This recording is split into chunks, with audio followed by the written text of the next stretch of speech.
27 August 2020 জন্ম নিল ছোট্ট রাধোয়া পরী। জন্মের পরেই হাসপাতালে তাকে নিয়েছিল অনেক ভয়। হাতে ছিল তার ক্যানোলা। হাসপাতালে দিন গুনছিলাম কবে তাকে নিয়ে বাসায় যাব। ঠিকই তাকে নিয়ে বাসায় ফেরা হলো, আর তাকে সাজানো হলো একদম পরীর মতো করে, লাল পরী, নীল পরী এবং সাদা পরী হিসেবে। তো তখন তার বয়স ছিল মাত্র 5 দিন। আস্তে আস্তে বেড়ে উঠতে লাগলো রাধোয়া। আর দেখুন তার প্রতিটি বয়সে কিভাবে চেঞ্জ হচ্ছে। এই যে রাধোয়া, এই যে রাধোয়া, এই রাধোয়া, লা লা লা, এটা খেতে হয় না, এটা খেতে হয় না, এটা খেতে হয় না। হ্যাঁ,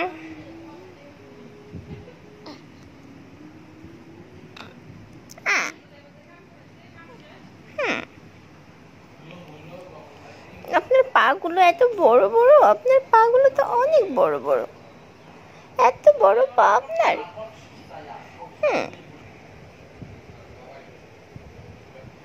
আর আপনার হাতটা তো আরো বড়, এত বড় বড় দুইটা হাত আপনার, আপনি অনেক বড় মানুষ হয়ে গেছেন।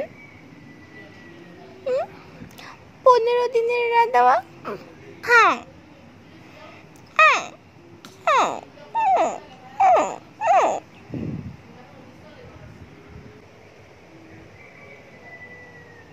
রাধোয়া, একটু তাকাও তো মা।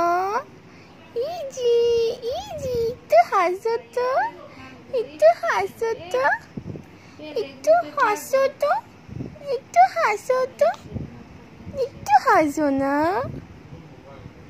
একটু হাসো না, একটু হাসো।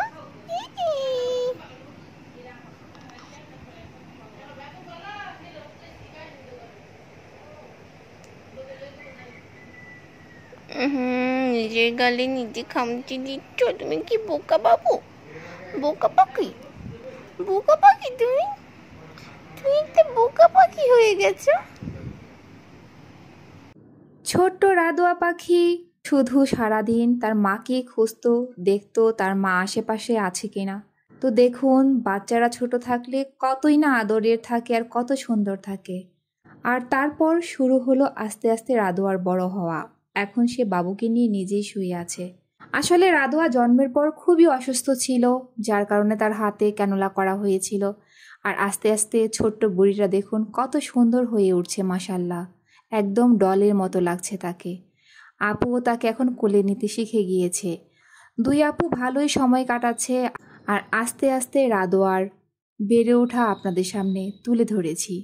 রাধোয়া সবসময় তার আপুর সাথে দুষ্টামি করতে খুব পছন্দ করত। রায়া আপুও রাধোয়া আপুর সাথে খুব মজা করত। আর দুই আপু সব সময় হাসি খুশি থাকতো। তখন ছিল রাধোয়ার মাত্র 6 মাস বয়স। রাধোয়া যখন আস্তে আস্তে বড় হতে লাগলো, তখন আপুর সাথে তার ভালোবাসা আরও বেশি বেড়ে যেতে লাগলো। আর চলে গেল জীবন থেকে 6 মাস। তারপর একদিন সময় আসলো তাকে বাড়তি খাবার দেওয়ার। আর আস্তে আস্তে বড় হতে লাগলো বাবা মা বোনের সাথে। বাবাকে এখন জড়িয়ে ধরতে শিখে গিয়েছে রাধোয়া। আর বাবাকে ছাড়া তার সময়ই কাটে না।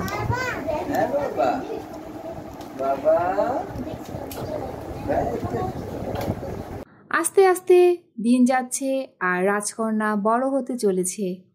আসলে মেয়েরা তার বাবাকে খুবই পছন্দ করে, খুবই ভালোবাসে। আর একটি বাচ্চা যখন জন্মগ্রহণ করে, তখন থেকে আস্তে আস্তে যখন সে বড় হতে থাকে, দেখা যায় সে বাবার কাছে খুব আদরের কন্যা হয়ে ওঠে। তেমনি করে আপুকেও ভালোবাসতে শিখে গিয়েছে রাধোয়া। আর আস্তে আস্তে দেখুন তার চেহারারও পরিবর্তন হয়ে যাচ্ছে। দুই আপুর খুব খুনসুটি চলে, ঝগড়া চলে, প্লাস ভালোবাসাও চলে। আর এভাবে বড় হতে হতে জীবন থেকে চলে গেল 1টি বছর রাধোয়ার। সেদিন ছিল রাধোয়ার প্রথম জন্মদিন। আর যেখানে রাধোয়া ছিল একদম ছোট্ট 1 বছরের একটা পরী। পরিবারের সবাই তাকে নিয়ে খুব আনন্দে কেক কেটেছিল, জন্মদিনে একটু মজা করার চেষ্টা করেছিল। আর রাধুও আনন্দ পেয়েছিল সেদিন খুব। আসলে দেখুন একটি সন্তান যখন জন্মগ্রহণ করে তখন আনন্দের কোনো শেষ থাকে না। আর সেই সন্তানকে নিয়ে ঘিরে থাকে বাবা মার অনেক স্বপ্ন। যেমনটি আমি রায়া জন্ম হওয়ার পর অনুভব করেছিলাম এবং রাদোয়া জন্মগ্রহণ করার পরও সেটা অনুভব করতে পেরেছি। 1 বছর পদার্পণ উপলক্ষে আমরা তাকে নিয়ে খুব আনন্দ করেছিলাম। পরিবারের মোটামুটি সবাইকে আপনারা চেনেন যারা রায়া আর রাদোয়ার ব্লগগুলো রেগুলারলি দেখেন। তো দেখুন তার প্রথম জন্মদিনে রায়া আপু কত ছোট ছিল। আস্তে আস্তে ভালোবাসার রাদোয়া এমনি করে বড় হতে লাগলো আর তার জীবন থেকে প্রতি বছর একটি করে বছর পার হতে লাগলো। আজ 2024 সাল 27শে আগস্ট। আজকেও কিন্তু রাদোয়ার বার্থডে। তো সেই বার্থডেটাকে মনে করার জন্য তার পুরনো স্মৃতি দিয়ে আপনাদেরকে মনে করিয়ে দিলাম আজকে সেই ছোট্ট পরি রাদোয়ার জন্মদিন। সবাই কিন্তু রাদোয়াকে অবশ্যই শুভেচ্ছা জানাবেন তার জন্মদিন উপলক্ষে আর তার ভিডিওটি বেশি বেশি করে শেয়ার করে দিবেন। আমরা চাই সব সময় আপনারা রায়া আর রাদোয়ার পাশেই থাকেন আর রায়া আর রাদোয়াকে সাপোর্ট করেন। রাদোয়া হচ্ছে পরিবারের সবচেয়ে ছোট সদস্য, যার কারণে সবার কাছ থেকে সে বুক ভরা ভালোবাসা পেয়ে থাকে আর অনেক গিফট তো সাথে পেয়েই থাকে। তার মিরাজ ভাইয়াও এই বার্থডেতে ছিল তার সাথে। যারা যারা পরিবারের ছোট্ট সদস্য রয়েছেন তারা কম বেশি অবশ্যই জানেন যে ছোটরা কিভাবে ভালোবাসা পেয়ে থাকে।